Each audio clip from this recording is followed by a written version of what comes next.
சாகும் வரை உண்ணாவிரதம். மனைவியை எதிர்த்து புருஷன் போராட்டம். மதிப்புக்குரிய கம்பெனி முதலாளி சாந்தி கிருஷ்ணன் அவர்களே, நான் இப்ப பேசுறது நீங்க கௌரவமா கேட்கணும்னு மிக பணிவுடன் கேட்டுக்கொள்கிறேன். 50 வயசுக்கு மேல உள்ளவங்களே வேலை விட்டு தூக்கறதா நீங்க முடிவு பண்ணிட்டீங்க. 50 வயசுக்கு கீழே இருக்கிற நாங்க அவங்களுக்காக போராட முடிவு பண்ணிட்டோம். இந்த போராட்டத்தை உங்க ஃபேக்டரிக்கு முன்னாலேயோ கம்பெனி முன்னாலேயோ வச்சிருக்கலாம். ஆனா அப்படி வச்சிருந்தா நீங்க அந்த பக்கமே திரும்பி வராம வீட்டுல வசதியா இருக்குன்னு சொல்லிதான் இந்த போராட்டத்தை உங்க வீட்டுக்கு முன்னால நடத்த முடிவு பண்ணிட்டோம். ஹலோ போலீஸ் ஸ்டேஷன் சார், எங்க வீட்டு முன்னால ஒரு கூட்டம் உண்ணாவிரதம் இருக்கு. அது நீங்க தான் கிளியர் பண்ணணும். ஏன்பா நம்ம இப்படி எல்லாம் பண்றதுனால இந்த கம்பெனியை திறந்துருவாங்கன்னு நீ நினைக்கிறியா? ஏன் திறக்க மாட்டாங்க? இல்ல போற போக்க பார்த்தா வார கணக்குல திறக்க மாட்டானுங்க போல் இருக்குதே. வார கணக்கு என்ன, மாச கணக்கானாலும் நாம எல்லாம் இங்கதான் இருப்போம். எது மாச கணக்குலையா? இந்த பாருப்பா, இந்த உண்ணாவிரதம் எல்லாம் இருந்து எனக்கு பழக்கம் இல்ல. உனக்கு உண்ணாவிரதம் இருக்கணும் அவ்வளவுதானே. நான் வீட்லயே இருந்துட்டு போறேன், என்ன விடு.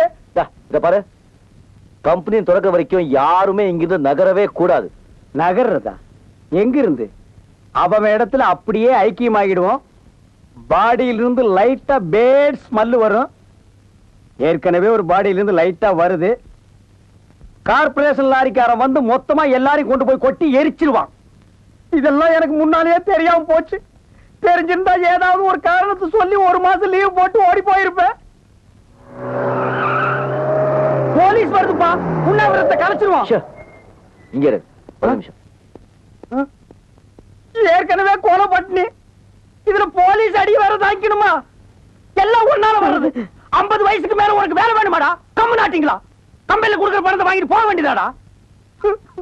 உண்ணாவிரதத்துக்கு இடம் செலக்ஷன் பண்ணிருக்கான் பாருங்க ஐயா.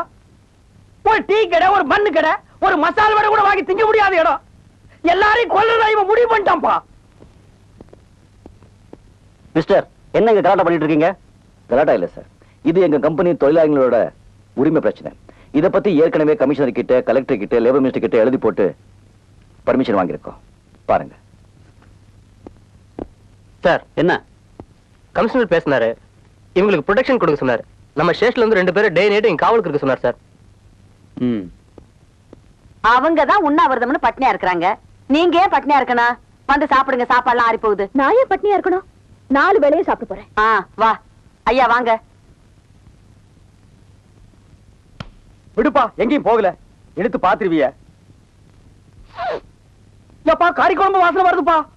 அடே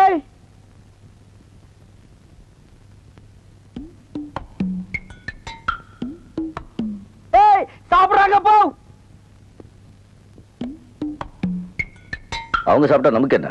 அவங்க எப்படி சாப்பிடலாம்? அத நாம கட்டி 2 கால கடிக்குதுப்பா. நான் சாப்பிட விட மாட்டேன். டேய் மைக்க குடுறா. ஹலோ, நல்லா கேளுங்க. தொழிலாளிங்க வயிற்றுல அடிச்சிட்டு நாங்க பசியும் பட்டியுமா இருக்கும் போது முதலாளிங்க வயிறு நிறைய சாப்பிடாதீங்க. அது உங்களுக்கு ஜீரணிக்காது.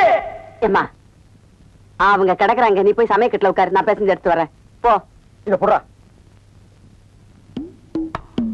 ஏய் மைக். ஏய் புரியுது கொண்ட ஸ்டாப்.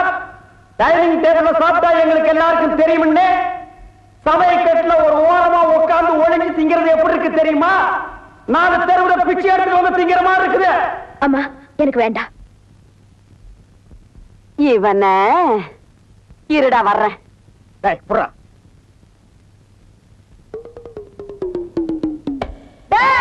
நாட்டோட தலையா நல்லா கேட்டுக்க. உண்ணாவிரதம் உங்களுக்கு தான், எங்களுக்கு இல்ல. நாங்க என்ன பண்ணாலும் தின்போம். அதை கேட்கறதுக்கு நீ யாரு? இந்த பாரு, அவங்களோட சேர்ந்து கத்தாம ஒழுங்கா மரியாதையா சமயக்கட்டு பக்கமா வந்தீங்கன்னா மீன் குழம்பு, கோழி குருமா, அவிச்ச முட்டை, நண்டு வறுவல், காடை, கவுதாரி எல்லாம் சமைச்சு வச்சிருக்கேன். வந்து வாங்கி முழுங்கிட்டு போ. அதை விட்டுட்டு அனாவசியமா கத்துன அப்புறம் முழுங்கறதுக்கு வாயில எச்சி கூட இல்லாம போயிடும். இத புறா, நான் வரேன். இங்க பார், தண்ணியிலே இருக்கும் மீன் கருவாடாகலாம், ஆனால் கருவாடு மீனாக முடியாது. எங்களுக்கு லட்சியம் தான் முக்கியம். என்ன விடமாட்டேங்கிறாங்கம்மா. முடிகிறட அப்ப கண்டிப்பா வந்து கார்பரேஷன் லாரிடா, கவலையே படாத.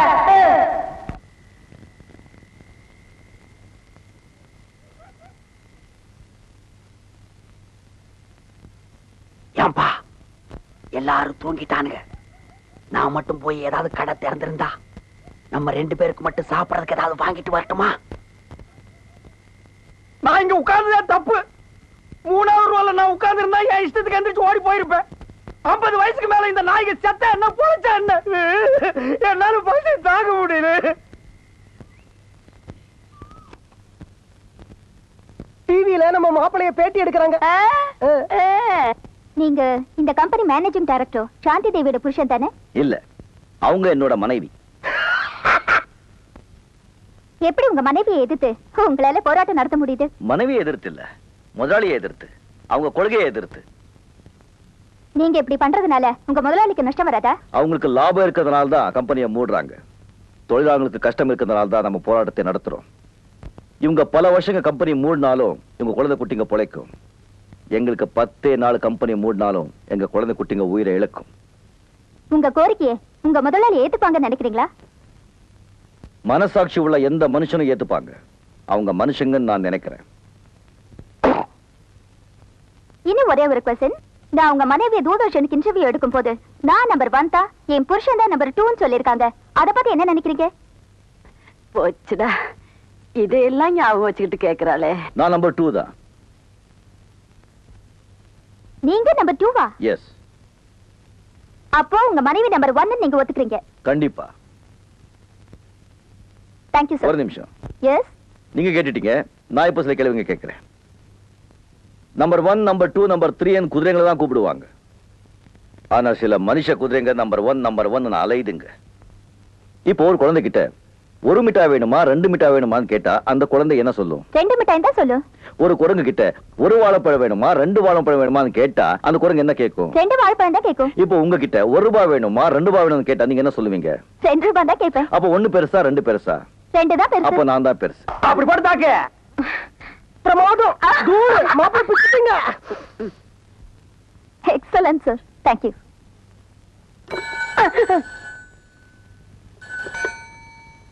ஹலோ, சொல்லுங்க சார், நான் சாந்தியோட ஃபாதர் பேசுறேன்.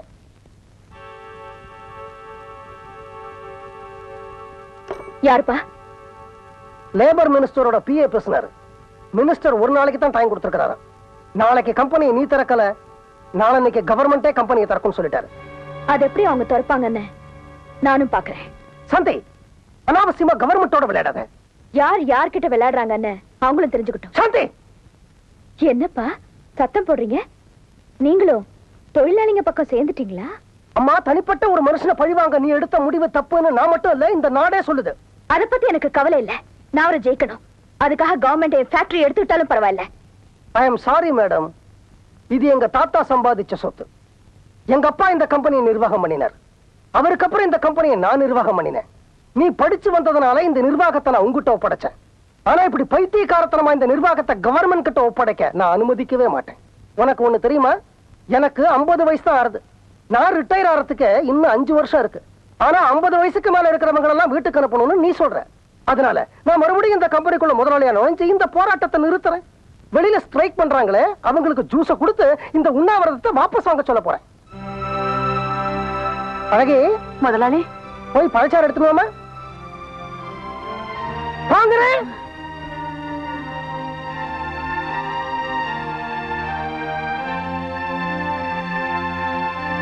அட ஜூஸ்